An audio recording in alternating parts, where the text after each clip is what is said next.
Hi കൂട്ടുകാരെ, പുതിയൊരു വീഡിയോയിലേക്ക് എല്ലാവർക്കും സ്വാഗതം. അങ്ങനെ മഞ്ചാടി സംശയമുള്ള പേരുകളൊക്കെ ഐയുടെ മുന്നിൽ വെളിപ്പെടുത്തണം കേട്ടോ. എന്നിട്ട് പറയുന്നുണ്ട്, ആദ്യത്തെ പ്രതി സുശീൽ ആൻറ്റിയാണ്. സുശീൽ ആൻറ്റി അറ്റാക്ക് അഭിനയിച്ച് ഹോസ്പിറ്റലിൽ കിടന്നതും പിന്നീട് പണത്തിൻ്റെ കൊഴുപ്പ് കൊണ്ട് ഗോകുലും അതിനൊക്കെ ഒത്താശ എല്ലാം അറിഞ്ഞിട്ട് ചെയ്തു കൊടുത്തത് എൻ്റെ അച്ഛനും ഒക്കെയാണെന്ന് പറയുമ്പോൾ ഉടൻ തന്നെ ഐ പറയുന്നുണ്ട് കേട്ടോ, മോളെ നീ നിൻ്റെ അച്ഛൻ. അത് കേട്ട ഉടൻ തന്നെ ഇവരൊക്കെ എൻ്റെ ജീവരാജിനെ, എൻ്റെ പ്രിയപ്പെട്ട സുഹൃത്തിനെ കാണാതായതിൽ ഒരു പങ്കുണ്ടെന്ന് പറയുമ്പോൾ ഐ പറയുന്നുണ്ട്, അതിന് ജീവരാജ് കാണാതായാലല്ലോ, വെള്ളത്തിൽ മുങ്ങിപ്പോയതല്ലേ, അത് കേട്ട ഉടൻ തന്നെ വെള്ളം മറിഞ്ഞതല്ലേ എന്ന് പറയുമ്പോൾ അതൊക്കെ ശരി തന്നെ. പക്ഷേ അതെന്താ നീ പറയുന്നത്, പോലീസുകാരെ പോലും വിഡ്ഢിയാക്കുകയാണോ, പോലീസുകാർ പോലും അവിടെ പരിശോധന നടത്തിയതല്ലേ എന്നുള്ള സത്യങ്ങളൊക്കെ അങ്ങ് വെളിപ്പെടുത്തുമ്പോൾ ഉടൻ തന്നെ മഞ്ചാടി പറയാണ്, അതൊക്കെ ആയിരിക്കാം, പക്ഷേ ജീവരാജിൻ്റെ നിയോഗത്തിൽ ഇവർക്കൊക്കെ പങ്കുണ്ട്, അതുകൊണ്ട് അവർക്കെതിരെ ഞാൻ കേസ് തരുന്നു എന്നുള്ള സത്യം പറയാനായിട്ട്. അങ്ങനെ ദാസിനെയും ഗോകുലിനെയും അച്ഛനെയും എല്ലാവരെയും ഉൾപ്പെടുത്തി പറഞ്ഞതുകൊണ്ട് തന്നെ അവിടെ ഐ വല്ലാത്തൊരു മകൾ തന്നെ എന്ന ആ ഒരു ഇതിൽ ഇങ്ങനെ നിൽക്കുന്നുണ്ട് കേട്ടോ. പിന്നീട് ഐ നേരെ വിളിക്കുന്നത് ദാസിനെയാണ്. ദാസ് എവിടെയാണെന്ന് ചോദിക്കുകയാണ്. നിങ്ങൾക്ക് ഇങ്ങോട്ടേക്ക് വരാൻ പറ്റുമോ, എന്തെങ്കിലും പ്രശ്നമുണ്ടോ? അതെ, നിങ്ങളുടെ പേരക്കുട്ടി, അതായത് നിങ്ങളുടെ മകളെന്ന് പറയുന്ന മഞ്ചാടി ആ ജീവരാജിൻ്റെ നിയോഗത്തിൽ ഇവിടെ ഒരു പരാതി തന്നിട്ടുണ്ട്.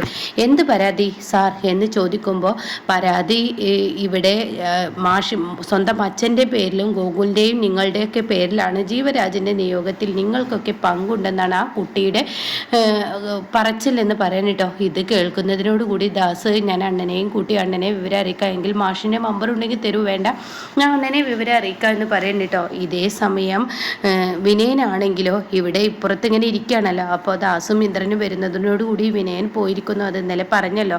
അങ്ങനെ വിനയനെ ആട്ടി വിടുന്നുണ്ട് കേട്ടോ. ഈ സമയം അനുപമ പറയുന്നുണ്ട്, എന്തൊരു കഷ്ടമാണ് അവനെ കൊണ്ട്, ചിരു ഇനി അവനുമായി ഇനി ജീവിക്കാതിരിക്കാൻ നല്ലതെന്നൊക്കെ പറയുമ്പോൾ ഉടൻ തന്നെ ദാസ് പറയാം, അതൊക്കെ അവിടെ നിൽക്കട്ടെ, ഇപ്പോൾ ഞങ്ങൾ പണം കൊണ്ടു കൊടുക്കാൻ അമ്പിളിയുടെയും രഘുവിൻ്റെയും അടുത്തോട്ട് പോയി. മാഷാണെങ്കിലോ മാഷ് ആ പണം അമ്പിളിക്കും രഘുവിന് തൻ്റെ കൈ കൊണ്ട് വാങ്ങി കൊടുക്കില്ല എന്നുള്ള തീരുമാനവും അവർ വാങ്ങില്ല എന്നുള്ള തീരുമാനവും മാഷിൻ്റെ.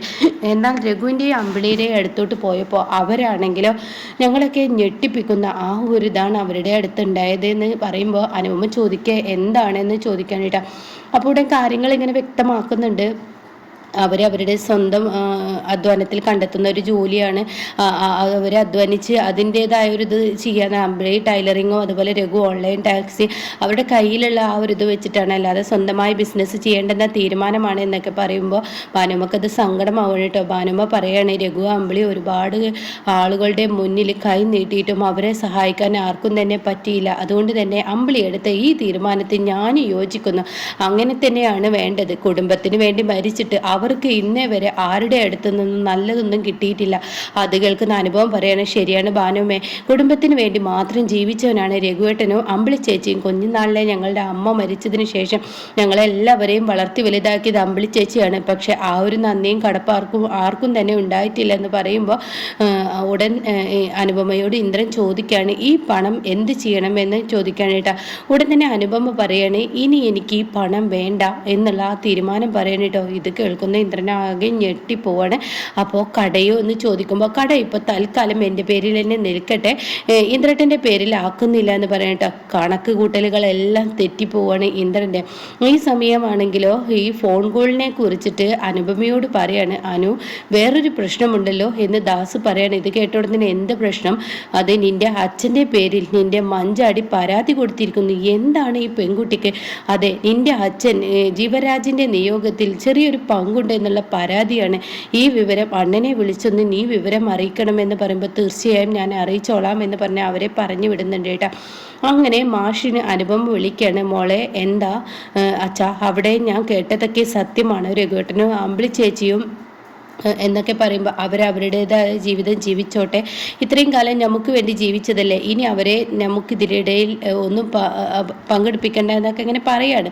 ആ സമയം അച്ഛാ വേറൊരു പ്രശ്നമുണ്ട്. എന്നാ മഞ്ചാടി അച്ഛൻ്റെയും ഗോകുലിൻ്റെയും ദാസങ്ങളുടെയൊക്കെ പേരിൽ സംശയം ഉന്നയിച്ച് തെളിവുകളോട് കൂടിയിട്ട് ജീവരാജിൻ്റെ നിയോഗത്തിൽ നിങ്ങൾക്കൊക്കെ പങ്കുണ്ടെന്നുള്ള ആ പരാതി കൊടുത്തിരിക്കുന്നു എന്ന് പറയാൻ കേട്ടോ. ഇത് കേൾക്കുന്ന മാഷൊന്ന് ഞെട്ടിപ്പോവാണ്. മാഷ് ഇങ്ങനെ തളർന്നിരിക്കുകയാണ്. തൻ്റെ പ്രതീക്ഷകളെല്ലാം കൈവിട്ടു പോവാണ്. തൻ്റെ മക്കളെ 5 മക്കളെയും തൻ്റെ ഒരു കുടക്കീഴിലാക്കി നിർത്തിയവരൊക്കെ ഇന്ന് സ്വാർത്ഥ താല്പര്യത്തിന് വേണ്ടി പലതും ചെയ്തു കൂട്ടുന്നു. എല്ലാ മക്കളും ഓരോരുത്തരുടെ കാര്യം, എന്നാൽ അതിൽ ആരൊക്കെ വെന്തുരുകുന്നു എന്നൊന്നും മനസ്സിലാക്കാൻ തൻ്റെ മക്കൾക്ക് കഴിയാതായി പോയല്ലോ എന്നുള്ള ആ മനോഭാവത്തിലിരിക്കുമ്പോഴാണ് കേട്ടോ എന്താ അച്ഛാ അമ്മയുടെ ഫോട്ടോവും നോക്കിയിരിക്കുന്നത്. ഒന്നുമില്ല മോളെ, മനസ്സിന് ഒരുപാട് വേദനകളാണ് ഇപ്പോൾ ഈ അച്ഛന് കിട്ടുന്നത്. അച്ഛൻ്റെ ഈ ലാസ്റ്റ് സമയങ്ങളിൽ വേദനിപ്പിക്കുന്ന ദിവസങ്ങളാണ്. അച്ഛന് ഇനി നല്ലൊരു സമയം ഉണ്ടാവില്ല എന്നാ തോന്നുന്നത്. അത് കേട്ട ഉടനെ എന്താ അച്ഛാ എന്നെക്കുറിച്ച് ഓർത്തിട്ടാണ്? അതല്ല, മഞ്ചാടി ഇപ്പോൾ എനിക്കെതിരെ പരാതി നൽകിയിട്ടുണ്ട്. എന്താണ് മഞ്ചാടിക്ക്? അവൾക്ക് വലിയ ഭ്രാന്ത് പിടിച്ച അവൾ എന്തിനാ അച്ഛനെതിരെ പരാതി നൽകുന്നേ എന്ന് ചോദിച്ച ഉടനെ അവൾ പരാതിയിൽ പറഞ്ഞത് അവിടെ നുണയൊന്നുമല്ല, അവളുടെ സംശയം ശരിയാണ്. ഞാനും ഗോകുലും ദാസും ഒക്കെ ഈ ഒരു ഇതിൽ ജീവരാജിനെ കാണാതായതിൽ പങ്കുണ്ട് എന്ന് പറഞ്ഞത് അത് സത്യം തന്നെയാണെന്ന് പറയാനിട്ടോ. അത് കേൾക്കുന്നതിനോടുകൂടി ഞെട്ടിപ്പോവാണ് ചീരു. എന്നാൽ ദയ ഇത് കേട്ടിരിക്കുന്നു. ദയക്ക് കിട്ടിയ വലിയൊരു തുറിപ്പിച്ചിട്ട് തന്നെയാണ് ഇത് വെച്ച് ഇനി അമ്പിളിക്ക് പാതി ഷെയർ കൊടുക്കാൻ പാടില്ലെന്നുള്ള ആ തീരുമാനമൊക്കെ ദയ എടുക്കും കേട്ടോ. അപ്പം മക്കളിൽ ഏറ്റവും വലിയ വിഷമുള്ളത് ഇനി ദയക്കാണെന്നുള്ള സത്യം പുറത്തു വരാനിരിക്കുകയാണ്. ദയപോലെ ഒരു മകളെ വളർത്തണ്ടായിരുന്നു എന്നുള്ള ആ ഒരു ചിന്താഗതി എല്ലാവർക്കും ഇടയിലും തോന്നി തുടങ്ങും കേട്ടോ. അപ്പോൾ പ്രതീക്ഷകളെല്ലാം കൈവിട്ടു പോവാണ്. മഞ്ചാടിയാണെങ്കിലോ അച്ഛന് മറ്റുള്ളവരൊന്നും ചിന്തിക്കുന്നില്ല. ഇന്നലെ കയറി വന്ന ഒരുത്തിന് വേണ്ടി സ്വന്തം കൂടപ്പറപ്പുകളെയും അച്ഛനെയൊക്കെ വെറുപ്പിക്കുന്ന ആ പ്രവൃത്തിയാണ് മഞ്ചാടി ചെയ്യുമ്പോൾ രഘുവിൻ്റെ വില എന്തെന്ന് ശരിക്കും അറിയണം. അമ്പിളിയുടെയും രഘുവിൻ്റെയും വില. അവരവരുടെ കാര്യം മാത്രം നോക്കി നടക്കുമ്പോൾ ഓരോ പ്രശ്നങ്ങളും വരുമ്പോൾ എല്ലാവർക്കും രഘുവേട്ടൻ ഒന്ന് ഇടപെട്ടെങ്കിൽ, അമ്പിളി ചേച്ചി ഒന്ന് ഇടപെട്ടെങ്കിൽ തീർച്ചയായും ഞങ്ങളുടെ ജീവിതം സേഫ് ആവുമെന്നുള്ള ആ ഒരു തോന്നലൊക്കെ അവരിൽ എത്തും കേട്ടോ. അങ്ങനെ അവർ അമ്പിളിയോടും രഘുവിനോടൊക്കെ മാപ്പ് പറഞ്ഞ് ലാസ്റ്റ് രഘു തന്നെ എല്ലാ കാര്യങ്ങളും കൈകാര്യം ചെയ്യാൻ പുറത്തിറങ്ങുന്നുണ്ട് കേട്ടോ. എന്നാൽ ഈ സമയം വിനയനാണെങ്കിൽ വീട്ടിൽ വന്ന് കയറുമ്പോൾ തൻ്റെ കുഞ്ഞുങ്ങൾ വീണ്ടും ഭ്രാന്ത് പിടിച്ചതുപോലെ കരയുമ്പോൾ ഉടൻ തന്നെ എടാ നീ ഈ കുഞ്ഞുങ്ങളോട് ദ്രോഹം ചെയ്യണ്ടേ, ഈ കുഞ്ഞുങ്ങൾക്ക് മരുന്ന് കൊടുത്തിട്ടും പനി മാറുന്നില്ല, നീ അവരുടെ അമ്മയുടെ അടുത്തോട്ടാക്കി കൊടുക്ക്. എന്നെ കൊണ്ടൊന്നും പറ്റില്ല, അവൾക്ക് അവളുടെ കുഞ്ഞിനെ വേണ്ടാഞ്ഞിട്ടല്ലേ അവൾ പഞ്ചരത്നത്തിലോട്ട് പോയത്, എങ്കിൽ അവൾ തന്നെ കൊണ്ടുപോയിക്കോട്ടെ.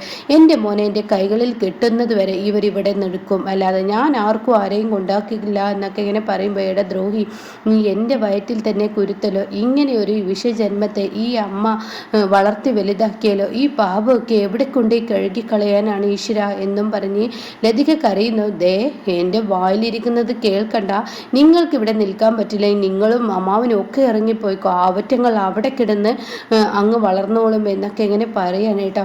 അങ്ങനെ ലതികക്കും ലംബോദരനും വിനയനോട് കൂടുതൽ ദേഷ്യമാവാണ്. വിനയനൊരു സൈക്കോ ആണ്, അവനെ അറിയാതെ അവനെ ഇങ്ങനെയെങ്കിലും ഹോസ്പിറ്റലിൽ എത്തിക്കണം എന്നുള്ള ആ ഒരു തീരുമാനത്തിലോട്ടാണ് കേട്ടോ ഇനി കഥകളൊക്കെ പോകുന്നത്.